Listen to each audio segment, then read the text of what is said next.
Oi, gente, bom dia. Eu sou a Maria, do 5º ano A, e hoje eu tô com um convidado muito especial, o Lucas Afonso, e a gente vai mostrar um pouco da entrevista pra vocês. Oi, gente, eu sou a Rihanna e a gente vai começar a entrevista. Lucas, como começou a sua carreira? Olha, Rihanna, eu gosto de dizer que a música apareceu na minha vida ainda antes de eu vir pro mundão. A minha mãe tocava violão, cantava, então eu ouso dizer que desde o útero a arte já tá me encontrando, sabe? Mas tem alguns marcos que eu gosto de lembrar também. Bom, eu sempre tive, como foi assim, uma coisa familiar dentro de casa com música, mas teve a minha primeira atividade na escola onde eu escrevi minha primeira poesia. Eu não diria que aí começou a minha carreira, mas começou o meu fazer poético, comecei a escrever poesias, mas quando eu tinha ali em torno de entre 15 e 16 anos, eu fiz a minha primeira apresentação que foi remunerada.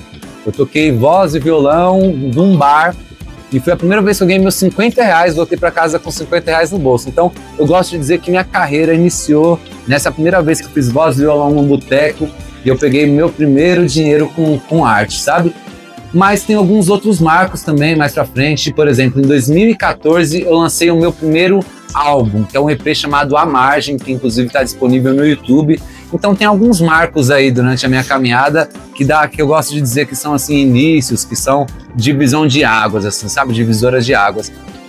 Mas a carreira começou lá com entre 15 e 16 anos com minha primeira apresentação remunerada. Entendi, muito obrigada. Oi, gente, meu nome é Ana Carla, vou dar a continuação da nossa entrevista. Como foi sua primeira apresentação de slam? Olha, eu conheci os slams em 2013, a minha primeira participação foi por um acaso, eu não sabia o que estava acontecendo, não sabia do que se tratava, não conhecia os slams, e eu estava numa virada cultural de manhãzinha, assim, tipo umas 7 da manhã, quando de repente eu vi uma mestra de cerimônias no palco falando: quem tiver 3 poesias autorais pode participar. Eu não sabia nem do que se tratava, para falar a verdade, mas como eu já fazia minhas poesias, escrevia as minhas músicas, eu pensei, vou participar. Virada cultural, vou voltar para a quebrada com uma foto no palco da virada cultural, não quero nem saber o que é. Foi aí que eu participei a primeira vez sem entender o que era, sem saber como funcionava, e aí daí para frente nada mais foi como antes. Daí para frente eu me envolvi, fui participando, conhecendo outras batalhas, mas a primeira vez foi por um acaso, vencendo a timidez, a vergonha e o nervosismo, em uma virada cultural com o Zona Autônoma da Palavra, que é o primeiro slam aqui do Brasil. Oi, eu sou Davi Arthur e vou continuar dando a nossa entrevista. Lucas Afonso, qual foi a sua maior inspiração até hoje? Ô Davi, que pergunta interessante. Muitas vezes eu posso citar uma infinidade de artistas que me inspiraram, mas assim, se eu fosse para responder com sinceridade, assim, sendo o mais verdadeiro possível, certamente minhas maiores inspirações são meu pai e minha mãe, assim, definitivamente.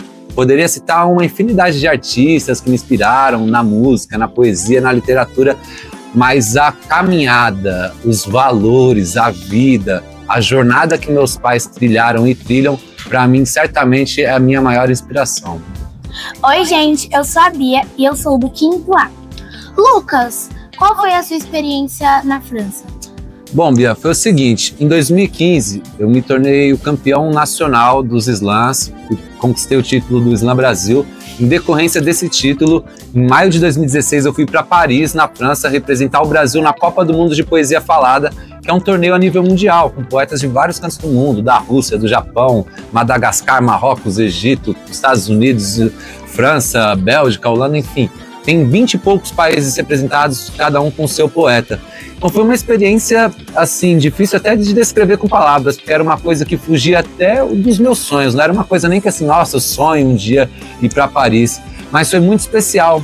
Tem uma coisa assim para mim que foi muito significativa, que a minha mãe na infância, ela tinha uma caixa de sapatos que ela usava como um cofre, e tinha um papel escrito, dinheiro para viajar para Paris. Ela tinha esse sonho e guardava numa caixa de sapatos as moedinhas.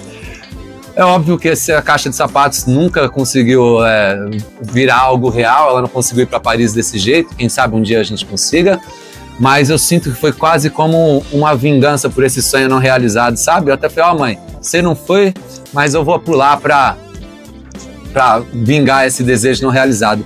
Mas pensando no slam foi uma experiência muito boa. Às vezes quando fala da batalha de poesia a gente foca muito na competição, a gente pensa muito no vencer, na nota, né?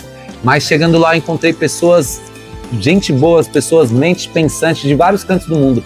Então, além da batalha, para além da batalha da competição, o encontro, a troca foi muito gratificante. Foi uma experiência, assim, uma das experiências mais marcantes da minha vida. Uma experiência gratificante para você? Extremamente gratificante, ainda mais pensando que um dia comecei a fazer poesia a partir de uma atividade escolar e, de repente, quando eu nem imaginava, eu estava representando o nosso país num torneio a nível mundial. Então, certamente foi muito gratificante. Gente, então foi isso. Foi isso, gente. Tchau! É nóis!